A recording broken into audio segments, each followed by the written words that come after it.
नमस्कार। एक भारत श्रेष्ठ भारत इस कार्यक्रम में आप सभी का स्वागत है। दर्शकों, जैसे कि ही नाम से ही ये जाहिर होता है, एक भारत श्रेष्ठ भारत, इसका उद्देश्य है अनेकता में एकता। पूरे भारत देश को 7 भागों में बांटा गया है और इसका उद्देश्य है कि एक दूसरे राज्य की हम भाषा, बोली, धर्म, संस्कृति के बारे में जान सकें और एक दूसरे से साझा कर सकें। और जहाँ तक हम छत्तीसगढ़ की बात करें तो छत्तीसगढ़ की जोड़ी बनाई गई है गुजरात राज्य से, और गुजरात और छत्तीसगढ़ के बीच में व्यापार की क्या स्थिति है या क्या स्थिति बन सकती है, क्या संभावनाएं हैं, इस पर आज हम बात करेंगे। और हमारे साथ स्टूडियो में मौजूद हैं हमारे भारतीय उद्योग व्यापार मंडल के प्रदेश अध्यक्ष श्री योगेश अग्रवाल जी। आपका स्वागत है। नमस्कार योगेश जी।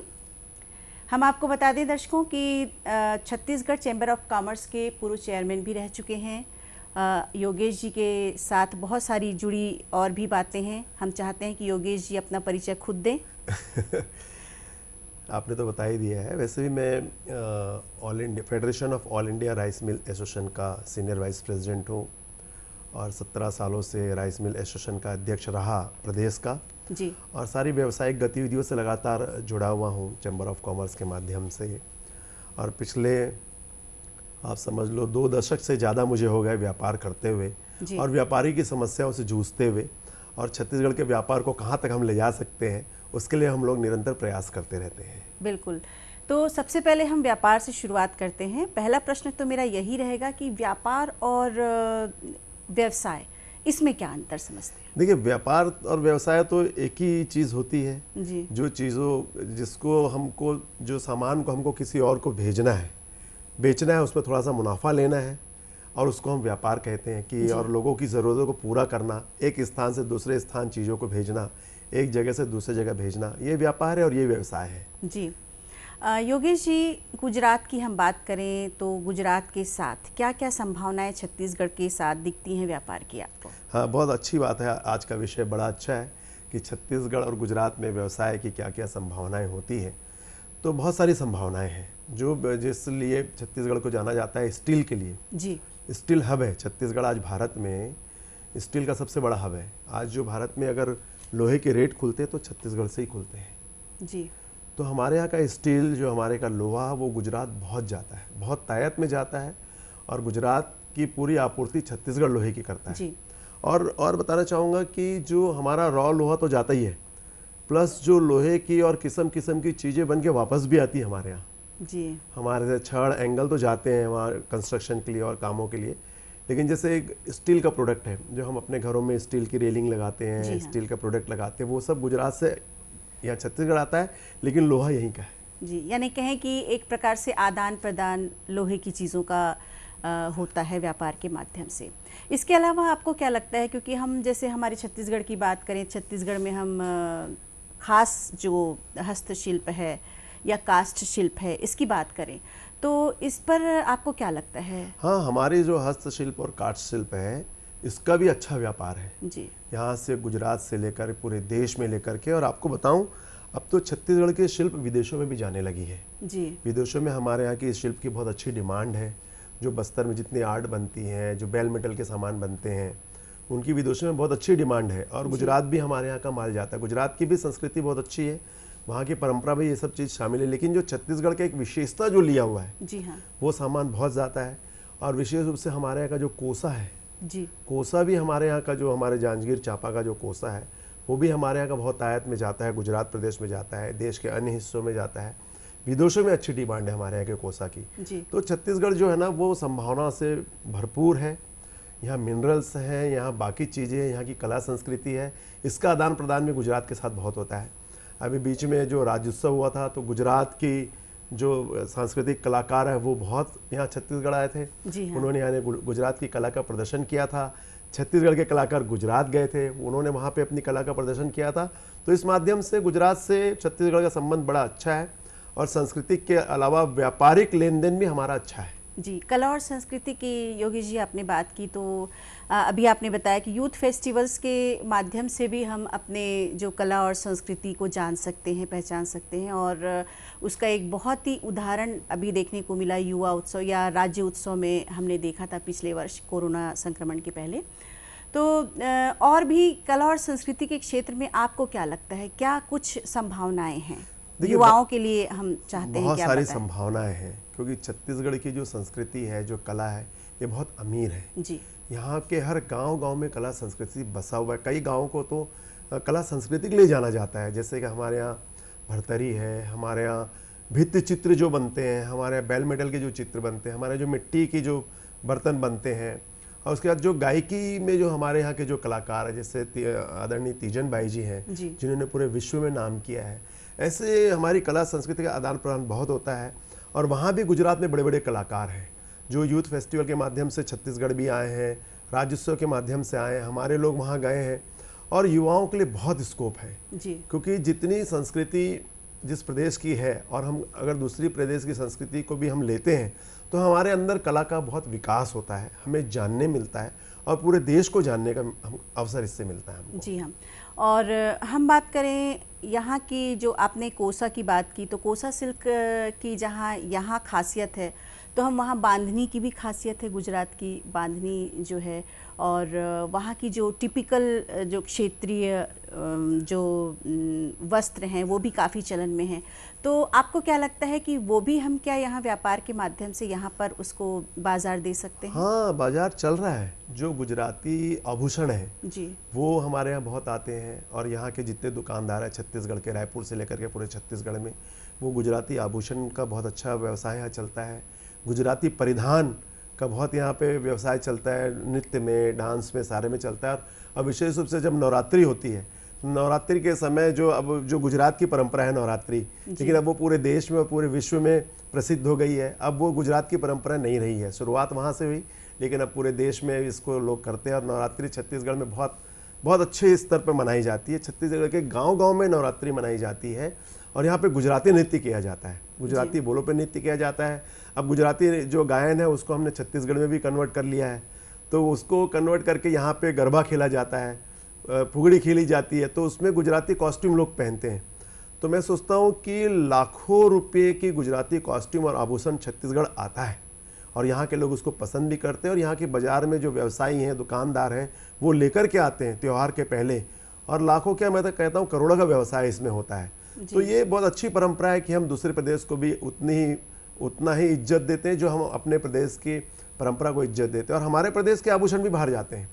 हमारे जो गहना हम पहनते हैं, गोटा पहनते हैं, वो सब भी गुजरात के लोग यहाँ से लेकर के जाते हैं। जो हमारे यहाँ की जो हरी, नीली, पीली साड़ियाँ होती है, करधन होती है, उसको भी लोग लेकर के जाते हैं। जी, यहाँ का पारंपरिक जो परिधान है, सूता है और रुपया है, ये भी जाता है। रुपये की माला जो बनती है, रुपये की माला जो जिसको बोलते हैं, तो ये भी वहाँ पर जाता है। ये बहुत अच्छी बात है।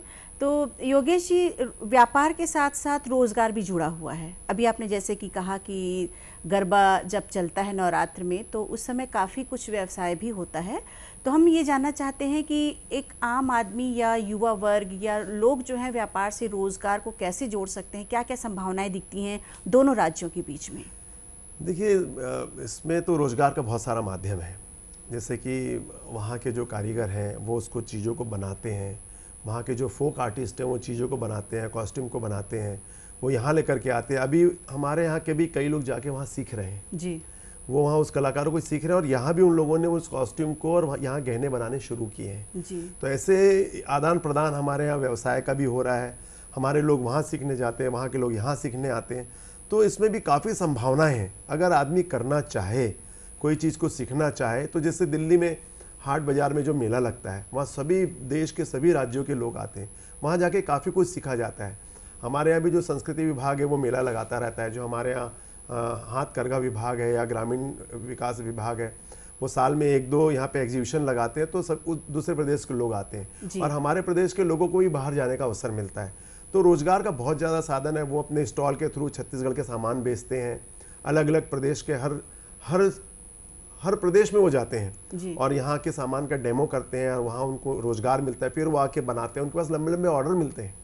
दूसरे प्रदेश में जाके, गुजरात में अगर एग्जीबिशन में भाग ले रहे हैं तो उनको लंबे लंबे ऑर्डर मिलते हैं। जो हमारे यहाँ जो लकड़ी की फर्नीचर बनते हैं, जी हाँ, उसकी काफ़ी डिमांड है। लकड़ी के फर्नीचर का जो हमारे यहाँ बारीकी कलाकारी होती है उसकी काफ़ी डिमांड है देश के अंदर में और गुजरात के अंदर में, वहाँ भी बनता है। लेकिन हमारे यहाँ का जो स्पेशलाइजेशन जो लिया हुआ है, जो मूर्तियाँ हमारे यहाँ जो बनती है लकड़ी की, जो हमारे बस्तर के कलाकार बनाते हैं, कांकेर के आगे और बस्तर के, तो वो काफ़ी उसकी डिमांड है। जी योगेश जी, आपने बहुत अच्छी बात कही कि बस्तर का काष्ठ शिल्प जो है काफ़ी फेमस है और पूरे दुनिया में, इवन हम कहें कि आदान प्रदान पूरे भारत राज्य में, भारत देश में होता है।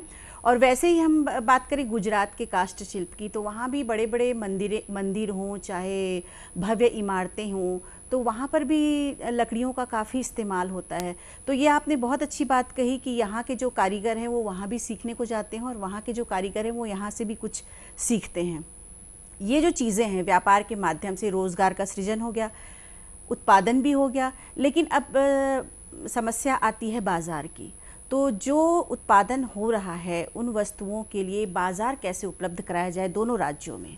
देखो, बाज़ार तो बहुत अच्छा है और बहुत खुला है। जैसे आप देखिए, गुजरात का जो कपड़ा है जी, गुजरात की जो साड़ियाँ हैं, वो हमारे यहाँ के व्यापारी गुजरात जाते हैं, अहमदाबाद जाते हैं और वहाँ से खरीद करके ले करके आते हैं और यहाँ उसकी काफ़ी डिमांड है। आज कपड़े में गुजरात का कोई सानी नहीं है। साड़ियों की बात हो या अन्य कपड़ों की बात हो तो उसका व्यापार बहुत अच्छा हमारे यहाँ चलता है। आज अगर हम मकान बनाते हैं तो उसमें जो टाइल्स लगती हैं वो सारी टाइल्सें मोरवी से आती हैं। मोरवी गुजरात में है, तो सारी टाइल्स गुजरात से आती हैं। बहुत अच्छा बाज़ार गुजरात के लिए यहाँ पर खुला हुआ है और गुजरात के लोग यहाँ पे बेचते हैं और यहाँ जितने दुकानदार हैं वो वहीं से सारा माल मंगाते हैं। और आपको बताऊँ कि जो मार्बल है, मार्बल के लिए वैसे तो राजस्थान प्रसिद्ध है और राजस्थान के मार्बल आते हैं। आजकल तो विदेशों के भी मार्बल आने लगे, लेकिन हम भारत की बात करें, हिंदुस्तान की बात करें, तो जो राजस्थान से लगा हुआ जो गुजरात का क्षेत्र है वहाँ भी मार्बल की बहुत खदानें हैं और वहाँ से भी मार्बल छत्तीसगढ़ आता है और लोग लेकर के आते हैं। जो यहाँ पे हमारा मार्बल मार्केट है, जो मैंने उनके वहाँ के अध्यक्ष राजेश भाई है, उनसे बात भी की थी। उन्होंने कहा कि गुजरात से हमारे यहाँ बहुत माल आता है और टाइल्सों का बहुत बड़ा बाज़ार है। अगर रायपुर में आप समझ लीजिए या छत्तीसगढ़ में अगर टाइल्स और मार्बल की 500 दुकानें हैं तो 500 की 500 दुकान में आपको मोरवी को और गुजरात की टाइल्स मिलेगी आपको जी। तो ये बहुत अच्छा व्यापार का क्षेत्र है। और हमारे यहाँ का जो लोहा है, आज गुजरात में कोई भी काम होता है तो लोहा छत्तीसगढ़ से ही जाता है जी। तो छत्तीसगढ़ का लोहा मार्केट पूरा वहाँ उसने अपना कब्जा किया हुआ है, स्टील मार्केट पूरा कब्जा किया। वैसे ही यहाँ पे गुजरात के टाइल्स ने अपना व्यापार बनाया हुआ है। और मुझे लगता है कि अभी आपने जिक्र भी किया था कि एग्जीबिशन या कुछ मेले वगैरह लगते हैं, साल में कई बार तो मेले भी लगते हैं। हमारे छत्तीसगढ़ की हम बात करें तो वो अंतर्राज्यीय मेला भी लगता है, तो उसमें भी ऐसे बाज़ार उपलब्ध हो ही जाता है एक दूसरे राज्यों के। हाँ, वो तो बाज़ार का बहुत बड़ा माध्यम है जी। जो मेला लगता है, गुजरात में भी फेस्टिवल होते हैं। मैं 3-4 फेस्टिवल में गुजरात गया भी हूँ, तो ये बहुत बड़ा माध्यम है। यहाँ के दुकानदार जाते हैं, छत्तीसगढ़ के दुकानदार वहाँ अपनी दुकानें लगाते हैं। सरकार के माध्यम से भी जाते हैं और प्राइवेट रूप से भी लोग जाते हैं। सरकार भी इसको प्रमोट करती है। जब हमारे एग्जीबिशन लगता है तो गुजरात के लोग भी यहाँ आते हैं, प्राइवेट में भी आते हैं और सरकार के माध्यम से भी आते हैं। तो ये आदान प्रदान होता है। और गुजरात की संस्कृति, छत्तीसगढ़ की संस्कृति बहुत ही अमीर है। जैसे हमारे की संस्कृति में बहुत सारी चीज़ छुपी हुई है, वैसे गुजरात की संस्कृति में बहुत सारी चीज़ छुपी हुई है। अब वो निकल के आ रही हैं। तो बहुत अच्छा व्यवसाय आदान प्रदान हमारे यहाँ हो रहा है। दर्शकों, देखते रहिए हमारा कार्यक्रम। वक्त हो चला है एक ब्रेक का।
दर्शकों, ब्रेक के बाद एक बार फिर आपका स्वागत है। एक भारत श्रेष्ठ भारत के अंतर्गत छत्तीसगढ़ और गुजरात के मध्य व्यापारिक संबंधों की। और हमारे साथ हैं योगेश अग्रवाल जी। अब आते हैं पर्यटन की ओर। पर्यटन के क्षेत्र में क्या क्या व्यापारिक संभावनाएं आप देखते हैं? पर्यटन के क्षेत्र में काफ़ी संभावनाएं हैं। विशेष रूप से गुजरात में तो घूमने की बहुत सारी चीज़ें हैं। गुजरात में बहुत अच्छे देव स्थान हैं, तो हमारे यहाँ के लोग वहाँ जाते हैं। और यहाँ भी जो हमारे यहाँ जो फॉरेस्ट है, ऐसा फॉरेस्ट भारत में बहुत कम है। तो फॉरेस्ट घूमने के लिए, और जो हमारा जलप्रपात है चित्रकूट जलप्रपात बस्तर का, उसको घूमने के लिए यहाँ लोग आते हैं। सिरपुर देखने के लिए लोग आते हैं। और आपको बताऊँ, पूरे भारत में गुजराती टूरिस्ट सबसे ज़्यादा घूमते हैं। जी हाँ। अगर भारत के टूरिस्ट कोई घूमते हैं तो गुजराती टूरिस्ट बहुत घूमते हैं। तो गुजरात के टूरिस्ट यहाँ आते हैं, लगातार आते हैं। हमारे सिरपुर जाते हैं, बस्तर जाते हैं, हमारा चंपारण भी। चंपारण में तो उनका तीर्थ स्थान है। जी हाँ, जी हाँ। चंपारण में जो महाप्रभु वल्लभाचार्य जी का जो प्राकट्य स्थल है, वो तो पूरा गुजराती समाज ने उसको बनाया है। जी हाँ। और आपको बताऊं, जो हमारे जो भारत के सबसे बड़े उद्योगपति है रिलायंस समूह का पूरा परिवार कई बार यहाँ चार्टर प्लेन में आया है। और उन्होंने यहाँ पे काफ़ी उस मंदिर को बनाने में और चंपारण के क्षेत्र को सुंदर बनाने में, वहाँ को आगे बढ़ाने में काफ़ी उन्होंने मदद करी है। और मैं लगातार हज़ारों, मतलब साल में तो लाखों गुजराती समाज जो गुजरात के हैं वो छत्तीसगढ़ आते हैं, चंपारण के तीर्थ स्थल में रहते हैं, महीनों रहते हैं। मैं तो चंपारण जाता रहता हूँ, तो वहाँ बुजुर्ग महिलाएं महीनों रहती हैं। कई महिलाएं तो 6-6 महीने रहती हैं और वहाँ भगवान की भक्ति में लगी रहती। तो उनके माध्यम से भी व्यापार आता है यहाँ पे। उनके परिवार के लोग आते हैं, उनको लेने आते हैं, मिलने आते हैं, तो वो भी व्यापार की संभावना यहाँ तलाशते हैं। तो ये भी बहुत बड़ा माध्यम है। जो हमारे जो तीर्थ स्थान है, छत्तीसगढ़ के तीर्थ स्थान, उनके माध्यम से भी व्यापार हमारे यहाँ बढ़ रहा है। और वहाँ भी बढ़ रहा है क्योंकि यहाँ के भी लोग जाते हैं। यहाँ के लोग तो जाते ही हैं गुजरात। जी हाँ, जी यहाँ के लोग भी जाते हैं। वहाँ भी जो जितने तीर्थ स्थान है, जितने घूमने की जगह है, तो वहाँ भी लोग जाते हैं। और वो जाते हैं तो किसी का मन होता है, अरे ये हमारी चीज़ वहाँ बिक सकती है। जी हाँ। हम यहाँ पे हैं, तो फिर वो भी व्यापार की संभावनाएं तलाशते हैं और वहाँ जाके व्यापार करते हैं। कई लोग हैं जो महीनों यहाँ से लेके जाते हैं। जैसे मैंने कहा कि बस्तर का जो आर्ट है, बेल मेटल है, कास्ट शिल्प है, वो महीनों जाके वहाँ कैंप करते हैं और अपनी चीज़ों को बेच करके आते हैं। जी योगेश जी, हम बात करेंगे अब ऑनलाइन शॉपिंग की, जो आज पूरा कहें कि पूरा छाया हुआ है ऑनलाइन शॉपिंग। तो ऑनलाइन शॉपिंग होने के बावजूद आप क्या समझते हैं कि इसमें भी हमारा व्यापार संभव है दोनों राज्यों के बीच में? हाँ, ऑनलाइन व्यापार जो हमारे देश के अंदर में हो रहा है। जी देखिए, विदेशी ऑनलाइन व्यापार का तो हम लोग विरोध करते हैं जी कि हमारे देश की विदेशी चीज़ें ऑनलाइन यहाँ नहीं आनी चाहिए। हमारे यहाँ जैसे हमारे यहाँ जो मैंने कहा बस्तर के जो आर्ट है, उसको कई लोग ऑनलाइन भी मंगाते हैं। जैसे रायपुर में जो दुकानें हैं, सरकार की जो दुकानें हैं, राज्य सरकार की दुकानें हैं, प्राइवेट लोगों की दुकानें हैं, उसको लोग ऑनलाइन ऑर्डर करके मंगवा लेते हैं। जैसे वहाँ की साड़ियाँ हैं या वहाँ के गहने हैं, वो यहाँ के लोग भी उसको ऑनलाइन मंगाते हैं। और एक अच्छी बात मैं आपको बताता हूँ कि हमारे यहाँ जो केमिकल जो है, जितने भी केमिकल जो होते हैं वो गुजरात में बहुत ज़्यादा बनते हैं। तो केमिकल भी हमारे यहाँ बहुत ज़्यादा गुजरात से आता है। और जो पेट्रोलियम पदार्थ भी होते हैं गुजरात में बनते हैं, वो भी छत्तीसगढ़ बहुत ज़्यादा मात्रा में गुजरात से छत्तीसगढ़ आता है। और अलग अलग प्रकार के जो केमिकल होते हैं, इंडस्ट्रियल केमिकल होते हैं, मकान बनाने के जो केमिकल होते हैं, वो भी सब अधिकतम गुजरात में ही बनते हैं। तो उसका भी आदान प्रदान हमारे यहाँ से बहुत ज़्यादा होता है। वहाँ की ट्रकों भर के हमारे यहाँ वहाँ से केमिकल यहाँ आता है। कपड़े तो आते ही हैं, लेकिन केमिकल और पेट्रोलियम पदार्थ ये हमारे यहाँ छत्तीसगढ़ बहुत आता है। और ख़ासकर और प्लास्टिक के जो मटेरियल होते हैं, अभी तो हमारे यहाँ प्लास्टिक की भी बहुत सारी इंडस्ट्रियाँ बन गई हैं, लेकिन और पहले जो था प्लास्टिक के मटेरियल भी छत्तीसगढ़ बहुत आते हैं जी। क्योंकि प्लास्टिक की वहाँ पे बड़ी बड़ी इंडस्ट्रियाँ हैं और बड़ा आधुनिक तरीके से वो लोग काम कर रहे हैं। और उसी से सीख करके अब छत्तीसगढ़ में भी लोग फैक्ट्रियाँ लगाते जा रहे हैं। तो ये बड़ा अच्छा हमको उससे फ़ायदा मिला कि हमारे लोग वहाँ गुजरात जा रहे हैं, देख रहे हैं वहाँ की फैक्ट्रियाँ कैसी चल रही है, और उनसे समझ करके छत्तीसगढ़ में भी वो फैक्ट्रियों की स्थापना कर रहे हैं। तो हमारा प्रदेश भी अब धीरे धीरे अपने पैरों पे खड़ा होने लग गया है। तो ये बहुत अच्छी बात है कि वहाँ के लोग आके यहाँ ट्रेनिंग भी दे रहे हैं जी। तो बहुत अच्छी बात है ये जी। और योगेश जी, हम बात करें कि व्यापार के लिए आवागमन का महत्व बहुत ही होता है। और अब तो कहें कि चाहे वो हवाई मार्ग हो या रेल मार्ग, सड़क मार्ग हो या जल मार्ग हो, हर तरह से सुविधा उपलब्ध है, चाहे वो यहाँ से गुजरात जाने के लिए हो या गुजरात से यहाँ आने के लिए हो। तो आपको क्या लगता है कि इतनी सुविधाएं होने के बाद व्यापार किस प्रकार से फल फूल सकता है? देखिए, संभावनाएं तो व्यापार में है ही, और व्यापारी तो हमेशा चाहता है कि जितने ज़्यादा उसका व्यापार हो सके। जितनी सुविधा हम जनता को दे सके वो कर रहे हैं। रेल मार्ग से हमारा पूरा सामान आता जाता है, आज फ्लाइट से, कार्गो से हमारा सामान आता जाता है, जो बल्क में बड़े कार्टून होते हैं वो जो जल्दी मंगाना होता है, कार्गो में सामान आ जाता है। शादियों में कई बार होता है कि कोई गुजराती समाज के लोगों के यहाँ शादी और ऐसा लगता है कि गुजरात से कोई सामान मंगाना है तो कार्गो में बहुत जल्दी यहाँ आ जाता है। और एक वहाँ की जो परंपरा, जो डेकोरेशन के सामान है, जो हमारे यहाँ जो डेकोरेटिव लोग हैं वो भी गुजरात से बहुत सारा सामान यहाँ मंगाते हैं। ट्रक के थ्रू भी यहाँ आता है, वहाँ के फर्नीचर भी यहाँ आते हैं, और बाई ट्रक, बाई ट्रेन और फ्लाइट कार्गो के थ्रू भी यहाँ सामान आता है। लेकिन शिपमेंट का हमारे यहाँ वो नहीं है।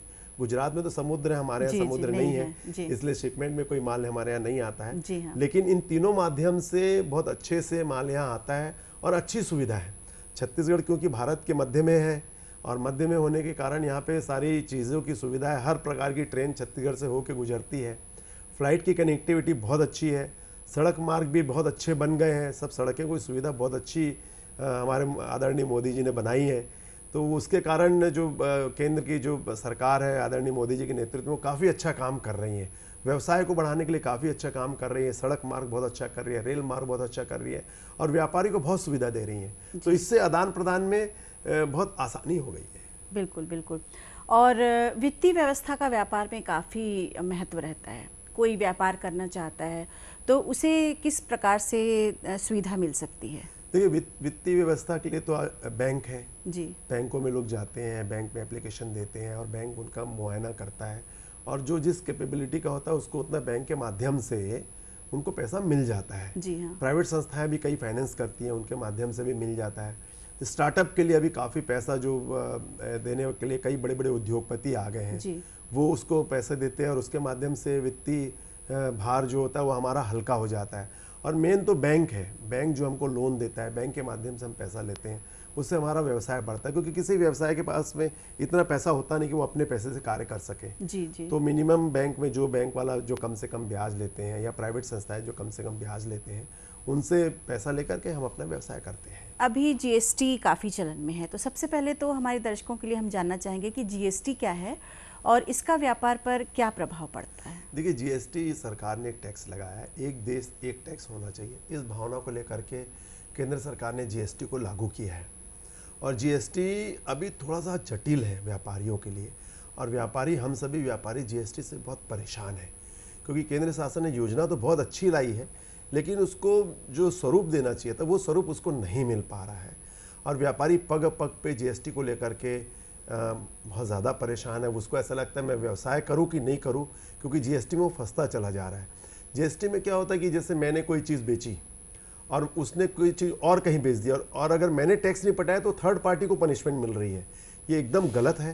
थर्ड पार्टी को तो पनिशमेंट मिलना ही नहीं चाहिए, जिसने टैक्स नहीं पटाया उसको पनिशमेंट मिलना चाहिए। तो हम लोग लगातार अधिकारियों को समझा रहे हैं कि आप जीएसटी को सरलीकरण करिए, व्यापारियों को समझाइए और व्यापारियों के सुझाव को मानिए। लेकिन पता नहीं क्यों जीएसटी में बहुत सारी विसंगतियां हैं। क्षमा चाहूँगा मैं आपसे जी, लेकिन मैं कहना चाहूँगा आपके माध्यम से कि जीएसटी में विसंगतियां हैं। केंद्र सरकार उस विसंगतियों को सुधारे, व्यापारियों के संगठनों के साथ बैठे और समझे कि व्यापारी को क्या तकलीफ आ रही है। टैक्स बहुत अच्छा है, केंद्र की अवधारणा बहुत अच्छी है, सोच बहुत अच्छी है, लेकिन धरातल पे वो ठीक से अभी मूर्त रूप नहीं ले पाया है। इसलिए आज जो अगर व्यापार के लिए बहुत बड़ी समस्या है तो वो जीएसटी है। जी कई लोग तो जो छोटे व्यापारी वो जीएसटी से इतने परेशान है कि वो व्यापारी बंद कर दिए हैं। जी फिर भी व्यापारी संभलने की कोशिश कर रहा है। जी।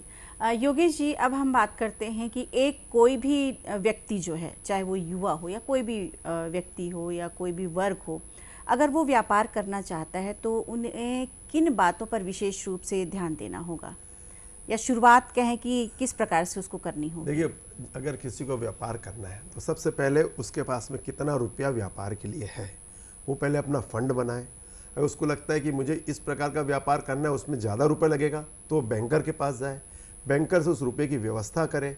तो कि व्यापार करने के लिए सबसे पहला है कि रुपये आपके पास में होना चाहिए, फिर आपकी दृढ़ इच्छा शक्ति होनी चाहिए, क्योंकि व्यापार में नफ़ा और नुकसान दोनों चलता है। कभी अगर हम नुकसान में आ जाए तो हमको टूटना नहीं चाहिए, हमको हिम्मत करके और आगे बढ़ना चाहिए। किसी की मदद लेनी हो, हमको मदद लेनी चाहिए। चार्टर्ड अकाउंटेंट की मदद लेनी हो या कोई उस व्यापार में माहिर हो, हमको उसके पास जा करके बैठना चाहिए, उसको सीखना चाहिए, समझना चाहिए। जब मैंने पहली बार राइस मिल का व्यवसाय किया था, मुझे कुछ भी नहीं मालूम था। 1992 में राइस मिल के बारे में, मैं जो बड़े राइस मिलर थे, जो जानकार राइस मिलर थे, उनके यहाँ जाके घंटों बैठता था, उनसे सीखता था। तो आपको उस व्यवसाय की बारीकियां मालूम होनी चाहिए। और व्यवसाय हम कभी भी किसी पे आश्रित होकर ना करें, हम स्वयं उस व्यवसाय में इन्वॉल्व रहें। अगर हम अपने कर्मचारी को उसको सौंप दे काम और हम अपना घूम फिर रहे हैं, तो ये कभी आप व्यवसाय मत करिए। खुद ध्यान देना होगा, खुद आपको ध्यान देना होगा, आपको फंड की व्यवस्था करनी होगी और व्यापार की बारीकियां आपको पता होनी चाहिए कि कोई आपको बेवकूफ बना के ना तभी चला आप जाए। व्यापार कर पाएंगे। और व्यापारी को बहुत सरल होना चाहिए और उपभोक्ता से बहुत अच्छे संबंध उसको बना के रखना चाहिए, तो हमारा व्यापार फलेगा फूलेगा। योगेश जी, आपने बहुत ही महत्वपूर्ण जानकारी दी। गुजरात और छत्तीसगढ़ के मध्य जो व्यापारिक संबंध है उसके बारे में आपको बहुत बहुत धन्यवाद। तो दर्शकों, आज का कार्यक्रम आपको ज़रूर पसंद आया होगा, ये हम उम्मीद करते हैं। अगले कार्यक्रम में हम फिर मिलेंगे। नमस्कार।